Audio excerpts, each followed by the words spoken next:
Welcome to my channel. Subscribe and enjoy daily stories about cheating, revenge, and relationship advice. I still remember the first time I saw Sarah. It was in our introduction to economics class, a large, airy lecture hall with old wooden desks that squeaked if you shifted too much. I was running late that morning, my coffee sloshing dangerously close to the rim of my cup as I squeezed into a seat near the back. That's when I saw her. Sarah was sitting a few rows ahead of me, her face illuminated by the soft morning light streaming through the window. She had a natural grace about her, her dark hair cascading down her back, and she was absorbed in her notes with an intensity that made her seem almost otherworldly. I remember thinking that she looked like someone who knew exactly where she was headed, someone who had her life all mapped out. After class, I couldn't help myself. I approached her as she was packing up her things. "Hey, you're Sarah, right? I'm Paul. We're in the same class." She looked up, her eyes meeting mine with a curious spark. "Yeah, I'm Sarah. Nice to meet you, Paul." I scratched the back of my neck awkwardly. "I was wondering if you'd want to study together sometime. I've been struggling a bit with the material." Sarah's smile widened. "Sure, I'd be happy to. I actually find the subject kind of interesting. Maybe we can meet at the library tomorrow." From that day forward, Sarah and I became inseparable. We spent countless hours studying together, discussing everything from supply and demand to our favorite music. It wasn't long before those study sessions turned into something more.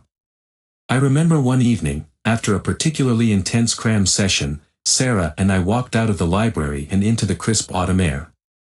"You know, you're not like anyone I've ever met," Sarah said, her voice soft and contemplative. I looked at her, surprised.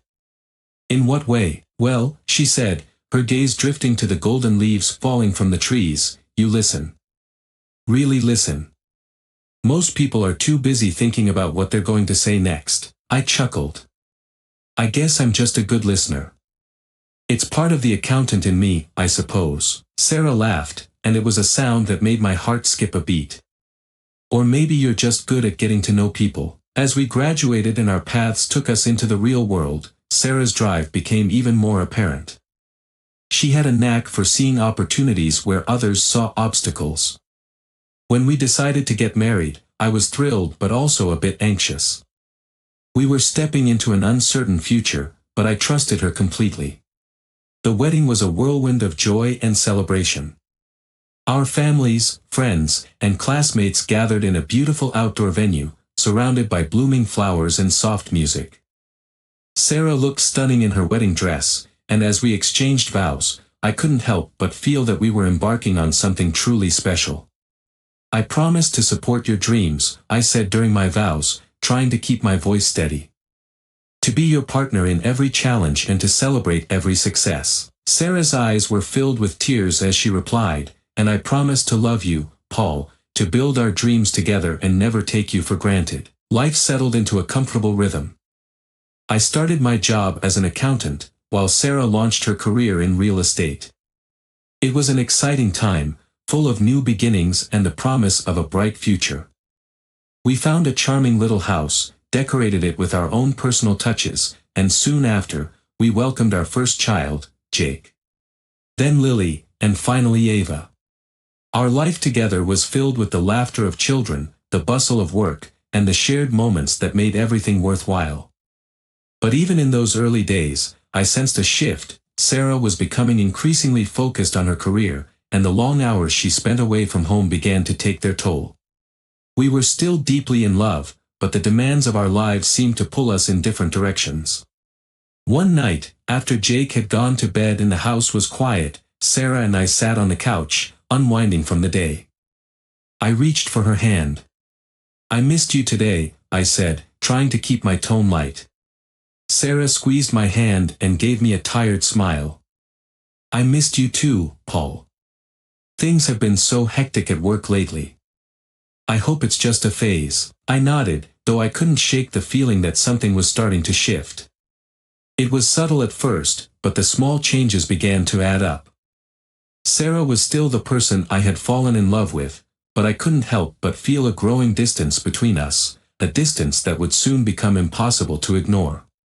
The initial excitement of Sarah's burgeoning real estate career was palpable. Her energy and enthusiasm were contagious, and I admired her drive. But as the months turned into years, the thrill of her success began to feel like an invisible wall between us. It started with small things, Sarah coming home late from work, missing dinner with the family, or canceling plans we'd made weeks in advance. At first, I told myself it was just the nature of her job. But as time went on, these missed moments started to add up. She was always on the go, always tied up with clients or properties, and her phone seemed to never leave her hand. One evening, after a particularly long day at the office, Sarah came home around 9 o'clock. I was waiting at the kitchen table, the remnants of a dinner that had gone cold beside me. "Long day?" I asked, trying to mask my frustration as she slipped into the room, her face still glowing from a day spent outside. "Exhausting," she replied, rubbing her temples. "I had 3 back-to-back showings and then a client meeting that ran late." I nodded, feeling a pang of disappointment. "I missed you at Jake's school play. He was really looking forward to having you there." Sarah's face softened. "I'm so sorry, Paul.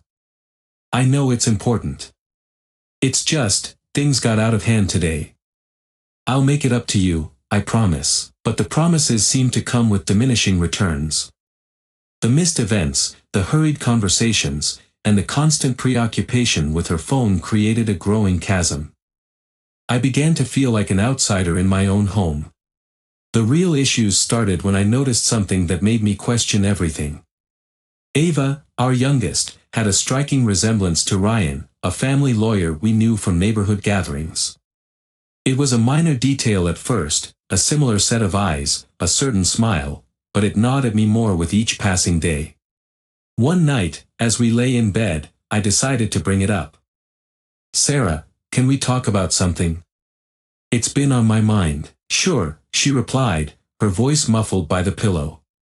"I've noticed that Ava, well, she has this resemblance to Ryan. It's probably nothing, but it's been bothering me." Sarah shifted, her body tense. "Ryan? You're overthinking things, Paul. Kids look like all sorts of people. It's just a coincidence." Her defensive tone only made my doubts grow. I tried to shake it off, telling myself that I was being irrational. But the feelings of unease didn't disappear. Weeks passed, and the physical differences between Ava and Jake became more pronounced. Our intimate moments dwindled, replaced by the constant hum of daily life. I approached Sarah one evening after the kids had gone to bed, hoping to discuss our diminishing connection. "I've been thinking," I began, sitting across from her on the couch. "We haven't really been close lately. I miss us." Sarah sighed and looked away. "I'm just so tired, Paul. Work has been draining, and by the time I get home, I don't have much energy left." "It's not just about physical intimacy," I said, struggling to keep my voice steady. "It's the emotional distance too. I feel like we're growing apart." Sarah's eyes met mine, a flicker of something I couldn't quite place, regret, perhaps. "I know. I've been trying to balance everything, but it's hard." I didn't realize it was affecting us so much. I wanted to believe her, but something inside me was screaming that there was more to it. That something had shifted in our relationship, and I was missing a crucial piece of the puzzle. The final straw came when I found Sarah's phone left unattended on the kitchen counter. A text notification popped up, a message from an unknown number. The message was innocent enough, but it was the frequency of these texts and the way Sarah's face lit up when her phone buzzed that set off alarm bells. I tried to ignore it, but the feeling of mistrust grew stronger.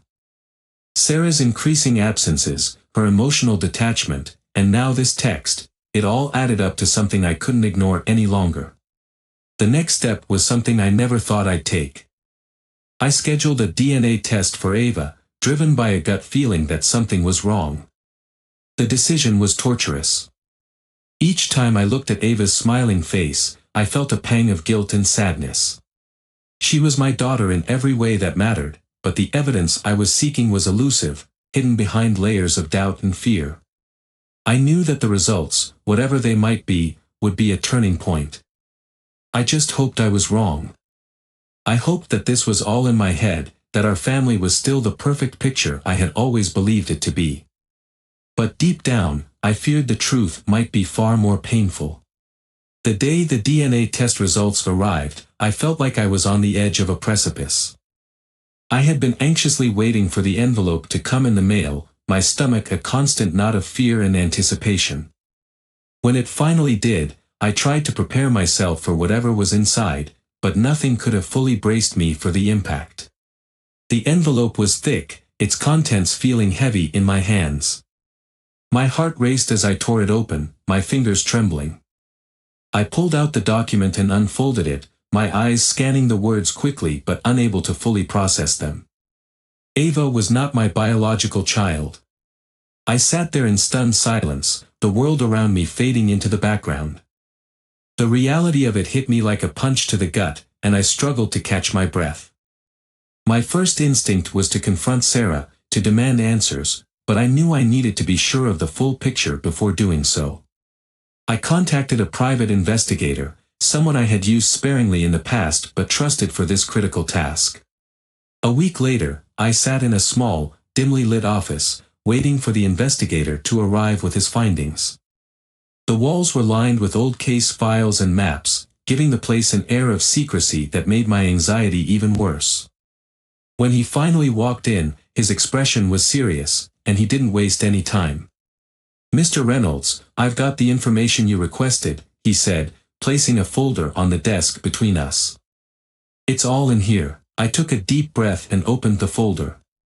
Inside were photos, text messages, and detailed accounts of Sarah's activities. The investigator had traced her movements, her meetings, and her interactions with Ryan, the family lawyer I'd known but never fully trusted. The evidence was damning. Sarah had been involved with Ryan for over a year. They had met regularly, exchanged intimate messages, and even gone on trips together. My hands shook as I looked through the folder. How could she do this? I muttered, more to myself than to the investigator. How could she betray us like this? The investigator's face was impassive. "I'm afraid it's as serious as it looks. Ryan has a reputation for getting involved in messy situations, but this is beyond that." I thanked him and left the office, the weight of the truth sinking in with every step I took. I knew I had to confront Sarah, but I was unsure of how to even begin that conversation. When I got home, the house was eerily quiet. The kids were at their grandparents' for the weekend, and Sarah was due back late from a showing. I decided to confront her as soon as she walked through the door. I gathered the evidence and waited, my heart pounding in my chest. When Sarah finally arrived, her face was tired but cheerful. "Hey, Paul," she said, her voice light as she walked into the kitchen. "I didn't expect you to be up. It's been a long day." I looked at her, my emotions swirling. "Sarah, we need to talk." Her smile faltered as she noticed the folder on the kitchen table. "What's this about?" "Open it," I said, my voice steady despite the turmoil inside me. Sarah's hands were shaking slightly as she flipped through the contents. Her face turned pale as she read the texts and looked at the photos. "Paul." I interrupted. "I need you to explain. How could you do this to us? To our family?" Tears welled up in Sarah's eyes. "I'm so sorry, Paul. I didn't mean for this to happen. Ryan. I got involved with him when things were falling apart, and I thought it was just a phase. I never intended for it to go this far." I felt a mix of anger and sadness. "It's more than just a phase, Sarah. It's a betrayal of everything we built together." "How long has this been going on?" "Over a year," she admitted, her voice cracking. "I was trying to balance everything, and I got caught up in something I couldn't control. I thought it was a way to escape the pressure, but I see now how wrong I was." "Escape?" I echoed, feeling a surge of frustration. "We had a family, Sarah. We had a life together. How could you jeopardize all of that?" Sarah's shoulders slumped, and she began to cry. I was lost, Paul. I didn't know how to fix things, so I made terrible choices. I know I can't undo what's been done, but I want to make things right. I want to try and fix this, if you'll let me. I looked at her, the anger still simmering beneath the surface but tempered by a deep sadness. I don't know if I can ever trust you again. I don't know if I can ever look at you the same way. Sarah reached out, her voice pleading. Please, Paul. I know I don't deserve your forgiveness, but I want to try. I want to rebuild what we had. For our family. I stood there, feeling torn. Part of me wanted to walk away, to cut ties and start fresh. But another part, one that was deeply rooted in the years we had spent together, wanted to find a way to heal. The decision felt overwhelming, and I knew that whatever path I chose, it would change everything. I need time, I said finally, my voice heavy with resignation. I need to think about what's next. But right now, I don't even know where to start. Sarah nodded, tears still streaming down her face. I understand. I'll give you the space you need. As she left the room, I felt an unbearable weight on my shoulders. The reality of the situation was harsh, and the road ahead was uncertain. But for now, all I could do was confront the pain and decide how to move forward. The weeks following my confrontation with Sarah were a tumultuous blur. The initial shock of the betrayal had given way to a whirlwind of legal battles, emotional strain, and an overwhelming sense of loss. The decision to file for divorce felt like the only option, but it didn't come easily. Every step of the process was laden with complications, from the kids' confusion to the practicalities of untangling our lives. The house, once our haven, became a battleground. Sarah and I had agreed to separate our living arrangements while we figured things out, and I moved into a small apartment nearby. The transition was jarring. I went from being surrounded by the familiar comforts of home to a sparse, unfamiliar space that felt cold and impersonal. Jake, Lily, and Ava struggled to understand the changes. Jake, now 11, acted out more than usual, testing boundaries and getting into trouble at school. Lily, 8, became withdrawn, retreating into her room and spending hours on her tablet. Ava, only 5, was too young to grasp the full extent of what was happening but felt the tension in the household. One evening, I sat with Jake at the kitchen table, trying to help him with his homework. He was unusually quiet, his brow furrowed as he struggled with his math problems. Hey, buddy, I said, trying to break the silence. Everything okay? Jake looked up, his eyes tired and frustrated. I don't get why things have to be so different now. Why can't we just go back to the way things were? I felt a lump in my throat. I wish we could, Jake. Things are complicated right now, but I'm here for you. We'll get through this. He nodded, but I could see the pain and confusion in his eyes. It broke my heart to know that our family had been torn apart and that our kids were caught in the middle. Sarah, meanwhile, was fighting her own battles. Her career had taken a significant hit. Her reputation was damaged, and she struggled to maintain her client base. The once bustling real estate office was now a place of dwindling prospects and mounting stress. One afternoon, Sarah came to my apartment to pick up some of her belongings. She was dressed in a professional suit, but her appearance was disheveled, and her face showed the strain of recent events. Paul, she began hesitantly, I wanted to talk about the divorce. I'm trying to figure out how we're going to manage everything, especially with the kids. I crossed my arms, feeling a mix of resentment and sympathy. I'm trying to keep things as stable as possible for the kids. But this isn't just about logistics, Sarah. It's about trust, and right now, that's something we don't have. Sarah's eyes filled with tears. I know, Paul. I know I've made mistakes, but I want to make things right. I'm trying to get my life back on track. I just need you to understand that I'm not trying to make this harder on you. Her words were heartfelt, but they did little to ease the tension between us. It's not just about understanding, I said, my voice heavy. It's about whether we can find a way to work through this. I'm not sure we can. The confrontation with Sarah was emotionally exhausting.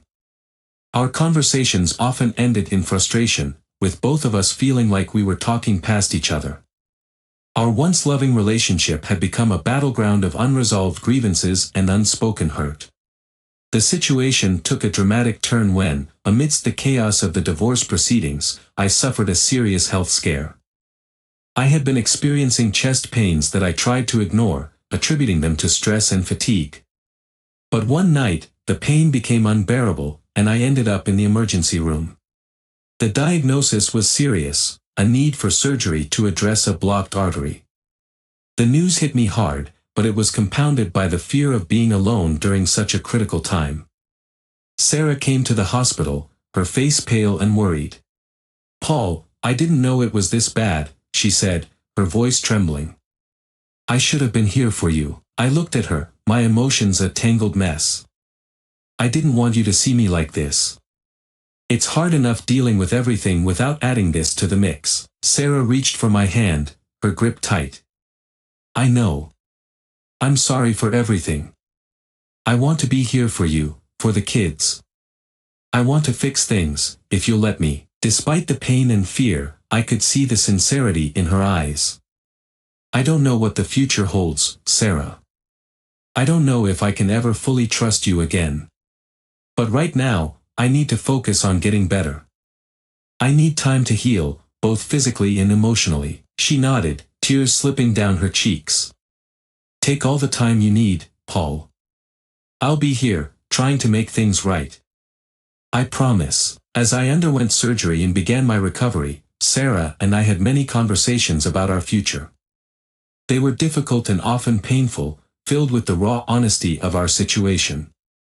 We discussed the possibility of reconciliation, but it was clear that rebuilding our relationship would require more than just time. It would require trust, effort, and a willingness to confront the past. The road ahead was uncertain. Our family had been through a devastating upheaval, and healing would take time. But amidst the pain, there was a glimmer of hope. Sarah's willingness to work on herself and the continued love for our children offered a small, fragile hope for the future. For now, though, all I could do was focus on my recovery and take each day as it came, hoping that, in time, we could find a way to rebuild the trust that had been so deeply shattered.